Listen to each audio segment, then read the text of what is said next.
రెండు తెలుగు రాష్ట్రాల్లో గత కొన్ని రోజులుగా బర్డ్ ఫ్లూ అనేది బాగా విజృంభించడంతో కోళ్ల రైతులైతే విపరీతంగా నష్టపోతున్నారని చెప్పుకోవచ్చు. ఈ నేపథ్యంలో ఆంధ్రప్రదేశ్‌లోని ఎన్టీఆర్ అయితే ఏంది, తూర్పు జిల్లా, పశ్చిమ గోదావరి జిల్లా, కృష్ణా జిల్లాలో బాగా విజృంభించడంతో కొంతవరకు అరికట్టే ప్రయత్నం చేసిన తెలంగాణ ప్రభుత్వం, తెలంగాణలో మాత్రం ఆల్రెడీ వనపర్తి జిల్లాలో కలెక్టర్ అయితే ఆదేశాలు జారీ చేశారు. అదేవిధంగా నల్గొండ జిల్లాలోని ఈ యొక్క కేతపల్లి మండల పరిధిలోనే ఉన్నాం. ఇక్కడ గిట కొన్ని కోళ్లు చనిపోవడంతో ఈ యొక్క రైతు మీడియాను ఆశ్రయించారు.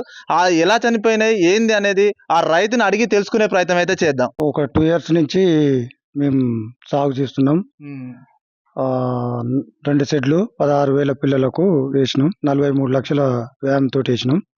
అయితే 2 ఇయర్స్ నుంచి మంచిగానే వస్తున్నాయి. మాకు కూడా అమౌంట్ బాగానే ఖర్చులు వెళ్తుండే. ఒక 3 బ్యాచీల నుంచి ఒక్కోసారి 1000 అట్లా పోతుండే. ఈ బ్యాచ్ మాత్రం 7,000 పిల్లలు చచ్చిపోయినాయి. మంచిగా ఉండి హెల్తీగా ఉండి ఇట్లా కూకొని అట్నే ఎమ్మటే చచ్చిపోవడం జరుగుతుంది. ఒకరోజు 7, ఒకరోజు 20, ఓ రోజు 70 అట్లా చచ్చిన తర్వాత లాస్ట్ టర్మ్‌ల 2,000, 3,000 అట్లా 7,000 పిల్లలు చనిపోయినాయి. ఈ లోపల నేను ప్రీమియం కంపెనీలో పిల్లలు వేస్తున్నాం. వారు మేనేజరు వీళ్ళందరూ జోనల్ ఆఫీస్ నుంచి డాక్టర్లని తీసుకొచ్చారు. బ్లడ్ శాంపుల్ తీసుకొని హైదరాబాద్‌కు పంపించినాం అని చెప్పారు. కానీ ఇంతవరకు వాళ్ళు ఏం జబ్బు అనేది కూడా మాకు తెలియజేయలేదు. మేము లక్షలు పెట్టి షెడ్లు కట్టించి ఈ నడపడం చాలా కష్టమవుతుంది. కనీసానికి లేబర్ కూడా ఇబ్బంది అవుతుంది. మరి మళ్ళీ కూడా పిల్లలు ఇస్తారో ఇయ్యరో తెలవదు. ఇప్పుడు మేము చాలా లాస్‌లో ఉన్నాం. గవర్నమెంట్ ఆదుకుంటే మంచిదని అనుకుంటున్నాం. సార్, మొదటగా అసలు ఎన్ని కోళ్లు చనిపోయినాయి? ఆ తర్వాత ఎన్ని కోళ్లు చనిపోయినాయి? ఆ చనిపోయిన కోళ్లు ఎక్కడ వేశారు మీరు? ఫస్ట్ 7 చచ్చినాయి. ఆ రోజు శనివారం. మా సూపర్వైజరు సాయంత్రం అయింది రాలేదు. తెల్లారి ఆదివారం రాలేదు. తెల్లారి 70 చచ్చినాయి. తర్వాత వాళ్ళు వచ్చిర్రు. మెడిసిన్ తీసుకొచ్చిర్రు. వేరే మెడిసిన్ ఈ లివరు దానికి దీనికి సంబంధించినటువంటి మెడిసిన్లు తెచ్చితే మేము వేయడం జరిగింది. మళ్ళా తెల్లారి 900 చచ్చినాయి. మళ్ళా తెల్లారి 2000 ఇట్లా చస్తుంటాకనే బయట వేస్తే బాగుండదని చెప్పి మేమే జేసీబీ తీసుకొచ్చి మా చిలకలనే గుంట తీసి లోపటేసి పూడ్పియడం జరిగింది. సార్, ఈ బర్డ్ ఫ్లూ లేకపోతే ఇంకా వ్యాధా అనేది మీకేమైనా నిర్ధారించి చెప్పారా? మాకు ఏం చెప్పలేదు. మాకు ఎప్పుడైనా 500, 600 చనిపోయేది పిల్లలు. ఎప్పుడైనా బర్డ్స్ అంటే ప్రాబ్లమ్స్, వాతావరణ ప్రాబ్లం ఎప్పుడైనా 600, 700, 1000 చచ్చిపోయేది. ఈసారి 7,000 పిల్లలు చచ్చిపోయినాయి. అయితే మేనేజరు మా కంపెనీ నుంచి వాళ్ళు వచ్చిర్రు. డాక్టర్లు తీసుకుపోయారు కానీ శాంపిల్ తీసుకుపోయారు కానీ మాకు ఏ జబ్బు అనేది చెప్పలేదు. ఓకే. చనిపోతున్నాయి అసలు మీకేమన్నా చూసారా అప్పుడు? పిల్లలు హెల్తీగా ఉంటున్నాయి. అంటే ఈసారి అంటే చలికాలం కాబట్టికి ఈసారి అంటే వెయిట్లు బాగా వస్తాయి.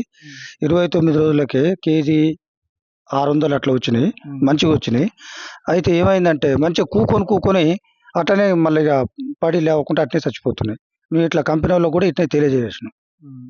నీకు ఇప్పుడు దాదాపు 7,000 కోళ్ళు చనిపోయినాయి అంటున్నావు కదా, నష్టపరిహారం ఎంత వరకు ఉంటుంది నీకు? మాకు 2.5, 3 లక్షల మధ్యలో ఉంటుంది.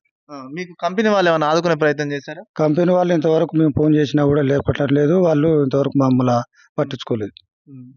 మీరు ఏం చెప్తారు అనుకుంటున్నారు అసలు?